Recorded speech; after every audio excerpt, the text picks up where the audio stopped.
Hi everyone, welcome to SONOR Family. I'm your host, Zack Stewart, coming to you as always from my drum studio here in Nashville, Tennessee. And also joining me today from Nashville, Tennessee, though we are at two locations to honor the social distancing guidelines, is a longtime friend of mine and fellow SONOR artist, Mr. Kasey Todd. Kasey, how you doing today? Doing good, man. Thanks for having me on. I appreciate it. Yeah, thanks for coming on to do this. Kasey has been working here in Nashville for a number of years. He's currently on tour with country singer Aaron Goodvin, and he's been a longtime drummer for singer-songwriter Jace Everett. And Kasey and I met on probably what's been his longest gig, which is with the Vandells. So when did you start with the Vandells? Because you obviously have a family connection there. I do, yeah. My dad is one of the lead singers of the band, and so I kind of grew up around the music industry with him. And so I've been playing with them. I mean, shoot, if you consider my first time on stage with them would be, from when I was 2 or 3. But my first full show with them playing drum set would have been, I think I was 16. And then I met you shortly after that. Yeah. So my first touring job when I was 20 was playing with the Vandells. And Kasey was playing percussion when he wasn't in school and would come out and do some gigs with us. And it was really fun then, for me to have another drummer on the road, and Kasey would play drum set, of course, and that was really cool. And then something I think was really neat was last summer we got to do the 45th anniversary show with the Vandells together. Yeah, that was a lot of fun, man. It was a blast to get to hang out all weekend and kind of get to see and hang out with other drummers, because typically, we're not on the same gig together. So, it was fun to get to do that again. Yeah. But of course, when you load it out, you still were the only drummer who had to load out your equipment. So that's true. Somehow that's how that worked. I loaded everything in, set it up, tore it all down, and loaded out. Yeah. Well, I don't know what. Maybe I didn't see the text message. I don't know. I don't know where we all were having a debriefing somewhere. But well, cool, man. Well, besides us knowing each other for years, we both are now on the SONOR roster as endorsees. And I know we've had many discussions about the drums and how much we appreciate them and just love all the stuff that's behind them, both from the current manufacturing to the history of the company. But before we get into kind of where you and I are at, or more specifically where you're at present day, I think most drummers have some impression of SONOR early in their career, early in their drumming experience, whether it be from a famous player or whether it be from singing a kit. So before you became really involved with SONOR, as an artist, do you have any early impressions or early memories of when you first became aware of the drums and kind of what they're all about? Yeah, I was fortunate enough to get to work at Columbus Percussion in Columbus, Ohio. So I was around drums all the time and got to see and play, almost every product out there, because a lot of stuff would come through the store and I'd get to try it there. Going back, I guess a little before that, I didn't know too much about SONOR other than the fact that there were a lot of heavier drummers playing SONOR drums. And that, I would say that's just from what I saw in Modern Drummer and Drum Magazine and all that stuff. And I wasn't really into that scene a whole lot, so I wasn't too aware with the brand until working at the drum shop.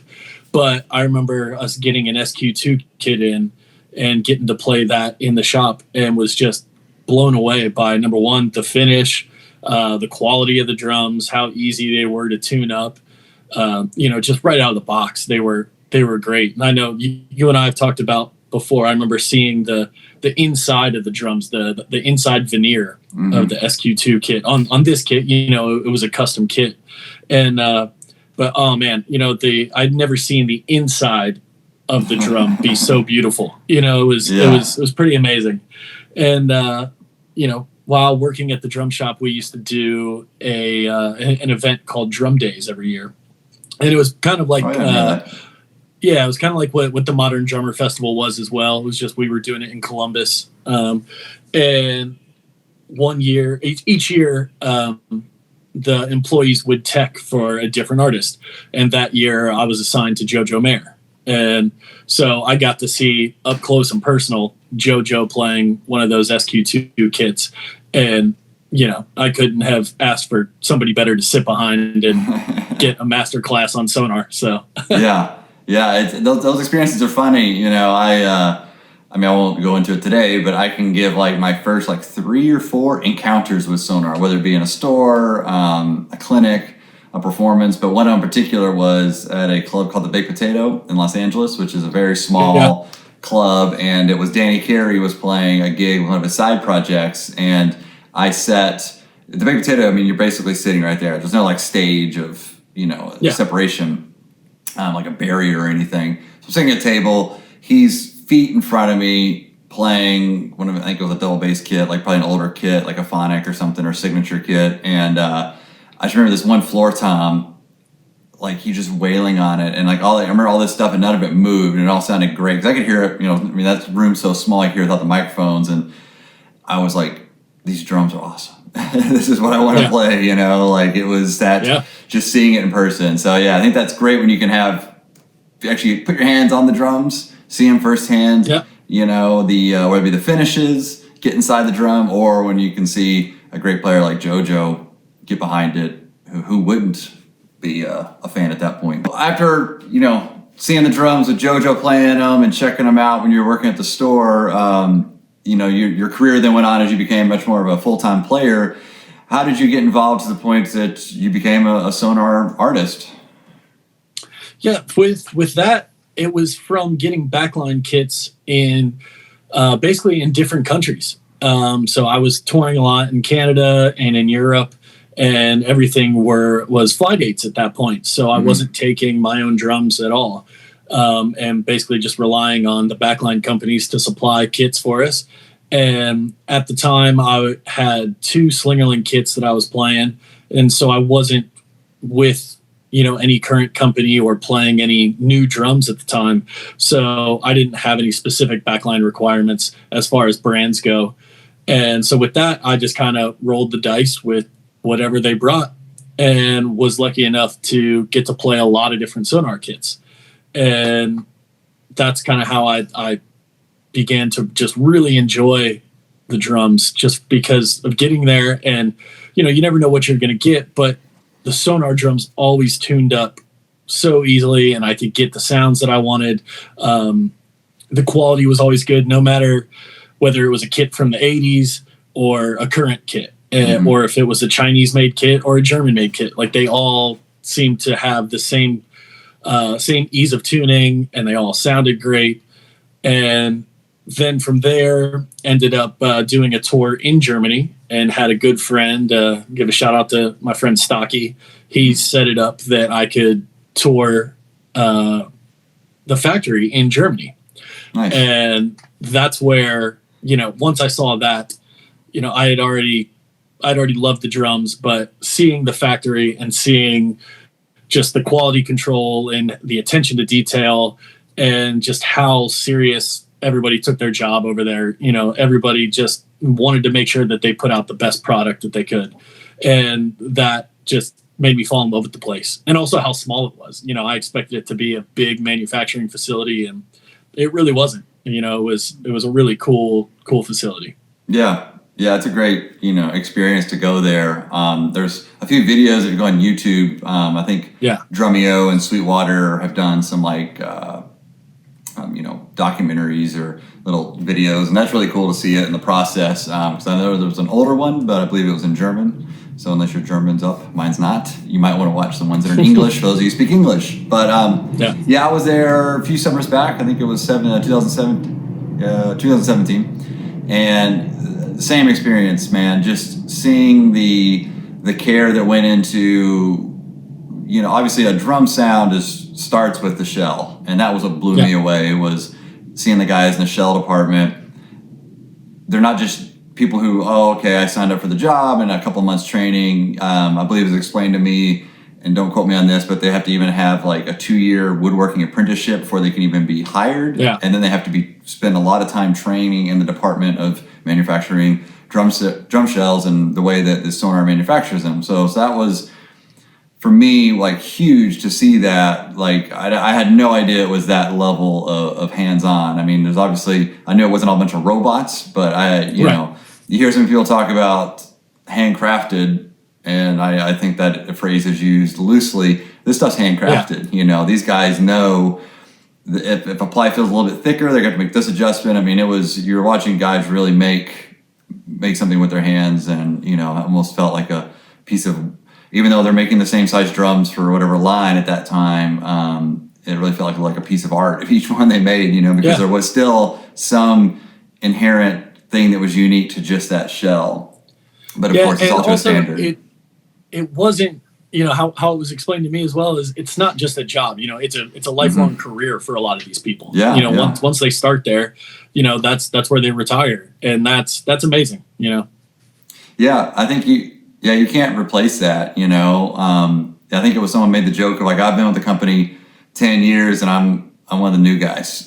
So to have people who not only have worked for the company in administrative roles, but in manufacturing roles, to be working one job and seeing that develop was really cool. And I think you see that in the final product, you know, when you open up a SONOR drum shell, especially the German-made stuff, and you just look at it and you go, oh yeah, you know, you can go online and watch exactly how that process was done. It's all done the same way. And you know, I've never seen the manufacturing facility in China, but everything I understand is that it's the exact same standards, and hence why we were talking about where no matter whether you get a German-made kit or a Chinese-made kit, you just come to expect a certain level of quality. Right. So going back to what you said about the Slingerland, I think that's really interesting because I know a lot of drummers, as you do, who love older drums from any manufacturer, whether it be the American manufacturer, German, British, whoever. But what I find interesting is that they can't get that sound from that company. I mean, you mentioned Slingerland. I'm not sure they don't make drums anymore. And what they've made recently, or you know, the last 30 years, has been vastly different than what they made of those drums that you enjoyed. And I've seen that with a lot of companies. But I think what's unique with SONOR right now is that you have the Vintage series, which is sounds like those drums from that era. Yeah, and that's kind of one of the first things that drew me to playing SONOR was when the Vintage series came out. And, you know, absolutely nothing wrong with any of the drums before that. You know, they're all amazing. Obviously, you know, you have a couple of older kits. I've got some older drums, and they're fantastic drums. But for some reason, once they came out with the Vintage stuff, that really just hit me at my core, just because of what I was already playing and the type of music that I am into as well. But as you know, because you have a Vintage series kit, you know, it doesn't just get that sound. You know, it has a really wide range for tuning. And I can get that Vintage sound very easily, and it sounds amazing. But I can also put clear heads on it and really get a lot of resonance and get a modern sound out of it as well. And, you know, they're just really versatile drums and just sound amazing. Yeah, I feel the same way. You know, that was really the first modern production kit I took out on the road with SONOR. For that, I had some older kind of hodgepodge kits I was taking out, but taking out the Vintage kit in a playing, you know, what you and I work in a lot, which people would call a modern country kind of genre. You're not really thinking vintage drums for that. So to take out that kit, like you said, I think I put on some clear Emperors, going out and playing those summertime festivals, big shows, you know, in those arenas, man, you want the drums to cut. You want them to not be buried in the sound like you're playing a smaller room. And they delivered, you know. But in the 100%. Same way, man, I was actually just tracking my kits over here. People can't see it off the camera, but been tracking with the Vintage kit, and it was because of some stuff I was doing. I wanted to get the kind of 70s sound. And granted, you could, I guess, muffle everything to death, but I prefer to kind of start with something that's pretty close to where I want to end up. I don't like to sit there and have to throw like 40 towels on my drum and 6 inserts and 50 moon gels. Like I've got to, you know, some stuff you got to use to modify, I get, but it's just really cool to have within the SONOR line. I know I can like really quickly get to a very true vintage sound from that kit. But of course, the nice part about it is you also have the cosmetic thing of it being like a cool throwback look, but everything's upgraded. So, drum hardware has improved a lot in 50 years or 60 years. And it's nice, like I said, to have the modern shell construction and quality and consistency, but then also have the durable hardware that is going to last. Yeah, the hardware was a big thing for me, just because, with the older hardware on actual, vintage drums that I was playing, it necessarily wasn't the best quality to begin with or best design. And then you add, 40, 50, 60 years of wear and tear on it, and things strip out much easier. They give out, and so with having this modern kit, like you said, all the hardware is upgraded and is just really quality stuff. And you can also replace it much easier too. If something happens to go wrong, it's much easier to get a replacement part now than it is for a company that doesn't even manufacture stuff anymore. So or they probably changed, how they drill the lugs by right, an eighth of an inch, so you have to re-drill the shell or something to make it fit. Well, cool. Well, besides the vintage series drums, which was one of the fun parts when we did that Vandal show together, a lot of times for people at home, when you do bigger events and, you're maybe sitting in on something. I mean, I think there was 5, 6 drummers on that night. Obviously, I think so, you guys, as one of the current members, provided the back line, and we all play different stuff, but, I play in SONOR, and of course getting to play a SONOR vintage kit, which sounded great. But besides the vintage series drums, what are you using now as well for the studio and for live? Yeah, actually, the first SONOR kit I ever bought was the SQ1 series. I like them. And I love it. I've got the same exact color. And that was the first kit that I bought, and I was getting ready to do about a 2.5 month tour with Aaron, and like you said, we're both kind of in that modern country realm, and so I figured, well, I'll give these drums a shot, and I had heard them before, and they sounded amazing, and so took those out on the road and just fell in love with them. They sounded great, and the sound crew loved them, the band loved them, and that's actually what I'm using in the studio right now. I've since bought a bunch of add-on drums and kind of have the full array of sizes with those. Nice. And then bought a vintage series kit, obviously, as we talked about. And then I've got an AQ2 kit that is in one of the smaller sizes. So I think I've got the 16-inch bass drum, and then 10 rack and 13 floor. And, those sound great. I'd take that out on either, small room gigs or for rehearsals. With Aaron, we do a lot of acoustic shows, for radio promo or just small venues that don't want a full band setting. I'll take the kick drum and floor tom out for that, and they sound incredible, and they're very affordable, and the quality's great. So I've got that kit, and then my most recent purchase is I found a 60s SONOR kit that I've been playing with that now. So those well, first off, the AQ2s, I have the 16 as well. I think my floor tom's a 14. Same thing, we were doing a stripped down kind of club tour thing with Jared, and as well as fly dates. I didn't want to have to travel with a cajon just because I like playing a drum set, and I was able to get that drum inside a case and put stuff in it. And I was able to travel, actually, including SONOR as well, the jungle snare, and I'd have that, a little X-hat, and luckily, I would have made whatever I had to make work, but again, luckily with SONOR is the JoJo pedal, which I know you use a lot. The first one they came out with, it collapses. I've actually got mine right here. So if you haven't seen this at home, collapses down, fits in this nice little bag here. But for a fly date, I could pack it either in my suitcase, the pedal, or pack it sometimes inside the drum, depending on what else I had to take. And all that could fly with me. And I would usually just ask for a throne, but sometimes I'd forget the throne. And luckily my bass drum case that I fly with makes a nice little throne for 45 minutes or whatever we're playing. But yeah, and the other thing too, that JoJo pedal, I honestly bought it mainly for the feature of collapsing. I saw some videos on it, and I primarily play double pedal, so it's not that I'm against buying one single pedal, but I was like, well, maybe I'll just get it because it collapses. But then I set it up, and I'm like, this pedal feels great, and I know you use it a lot.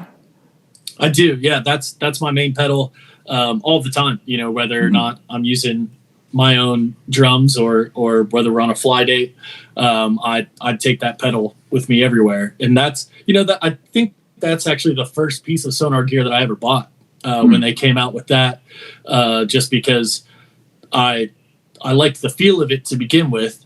And then the whole fold down aspect just makes things so easy. And like you said, you can put it in your suitcase, or for me, I travel on all of our fly dates with a Pelican case that I put a snare drum, my stick bag, that pedal. I actually carry 2 snare drums. I carry one main snare and then the jungle snare with me. And like I said, and all that stuff fits in, a Pelican case and is right at like 49.57 pounds or something like that. So you are a true pro. It works for flying. Yeah.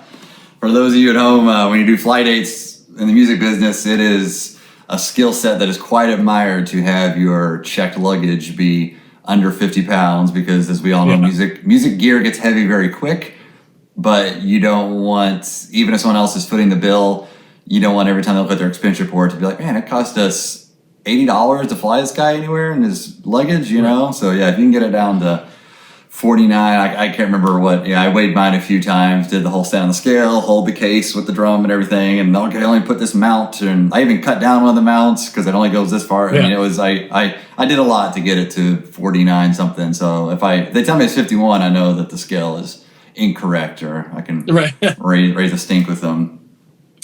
Well, you've got quite a few Sonar drums, obviously with the SQ1, the vintage kit, some different snares.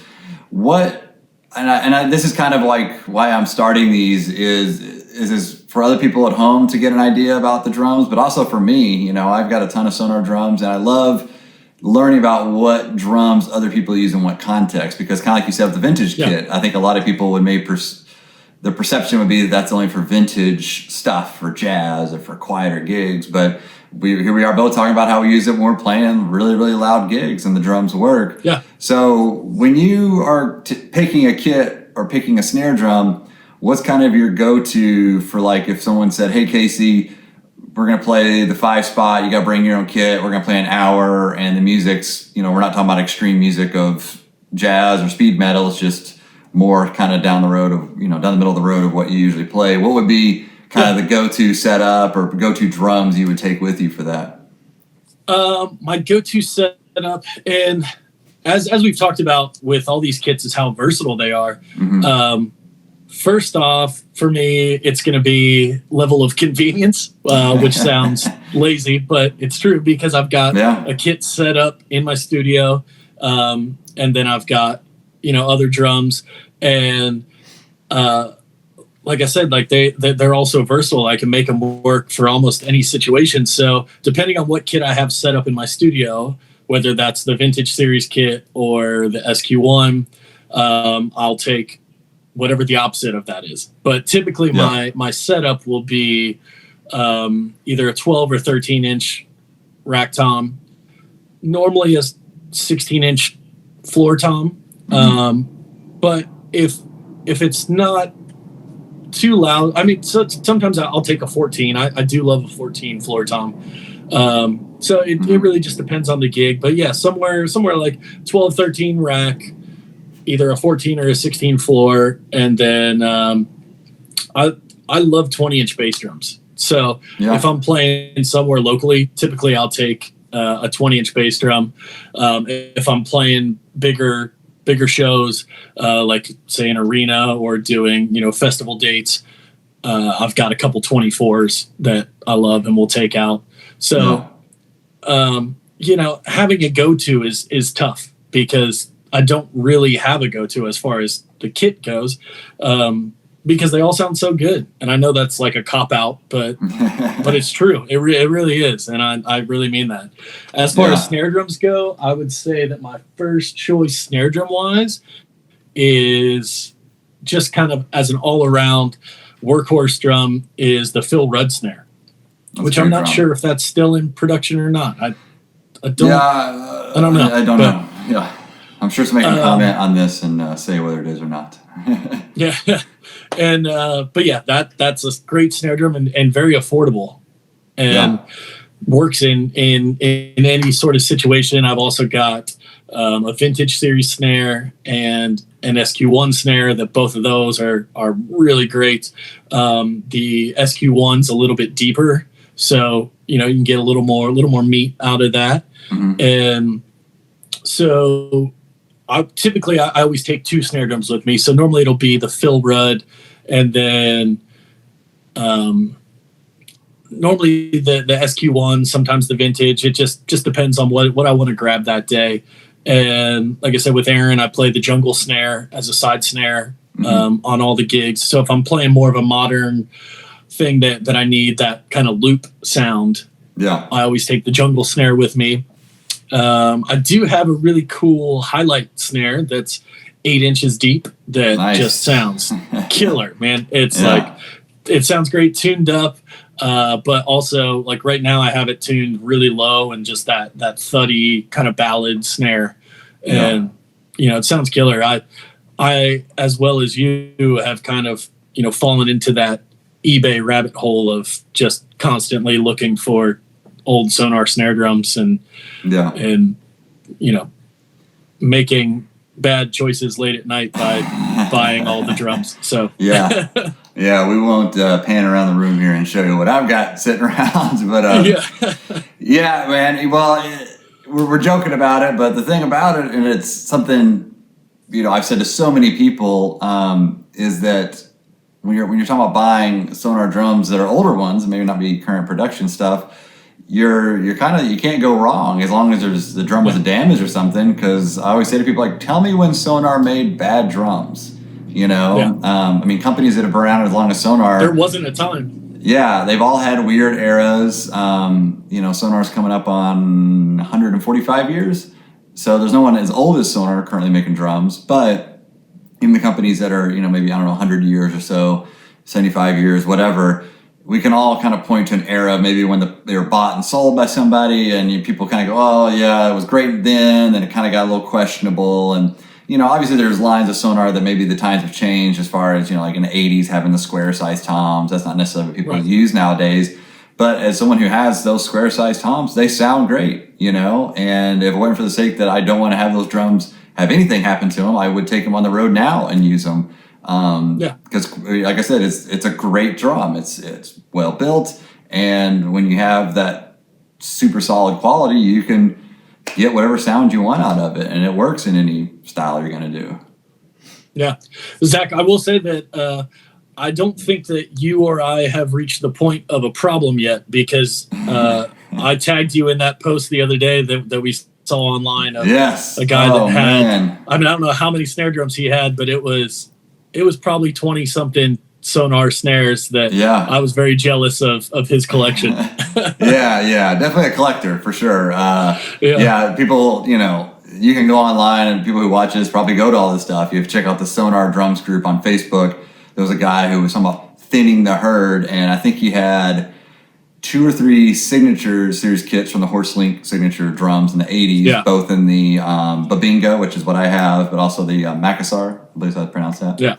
But he had all not only the Holy Grail snare drum with the HLD 590, but then he had some different reincarnations of that and multiple shelves, and it's like, where do you even begin, and I don't know what he was trying to thin out, but if you're looking to thin stuff out, you can contact Zach and I, and we'll be happy to just take things off your hands. If you're going to donate something, you've run out of room, I can give you a postal address in Nashville, Tennessee, and we would greatly appreciate it. Well, cool. Well, Kasey, man, thanks so much again. Before we go, I know depending on when people see this, we're kind of starting to maybe see a little bit of light at the end of the tunnel of all this quarantine stuff. Believe it or not, I actually have a gig coming up, I think, next weekend on the road. We'll see. Nice. But yeah, I know. It's funny we talk about drums. I first it was getting logistics figured out, then getting my head straight about going back on the road for a weekend, and then it was like, well, which drum set would I take out? Because with Jared, depending on the trailer or where equipment stays, I usually leave one kit out. But I've been staring at these drums for 3 months now that I'm not tracking with, going, oh, I want to play that kit, I want to play that kit. So too many things to pick from. But for you, I know that struggle. Yeah, what in the meantime, where can people keep up with you so that when things do kind of open back up and you're out playing again, they can come see you play somewhere or reach out and talk drums, talk music with you? Yeah, you can find me on all the social media outlets. Kasey Todd, Kasey with a K. I'm sure that'll all be, on the video and whatnot. But Kasey Percussion at Instagram. My website is kaseytodd.com. So you can go there, check stuff out. I do a lot of tracking here in Nashville at my home studio. So if that's something that anybody's interested in, you can find me there and check that out. But yeah, hopefully, I'll be back on the road with Aaron Goodvin soon. And, all that stuff will be posted once things get out there. And, Jace, I'm sure we'll probably be doing some shows as well. Same with the Vandals. So right now, just kind of scattering stuff in here and there and just waiting to get back out there.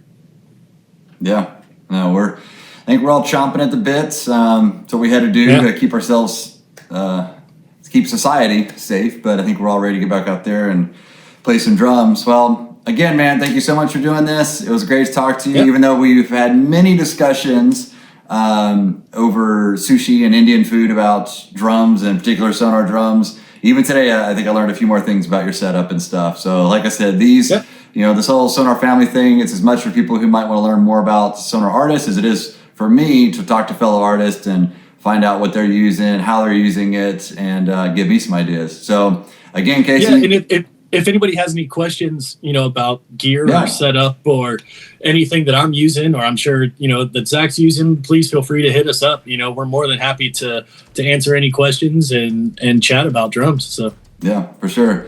Well, again, man, thanks for taking time to do this. Hope you have a good part of your week. And for you guys at home, stay safe, stay healthy, stay positive, and thanks for watching. We'll see you. Take care. See ya.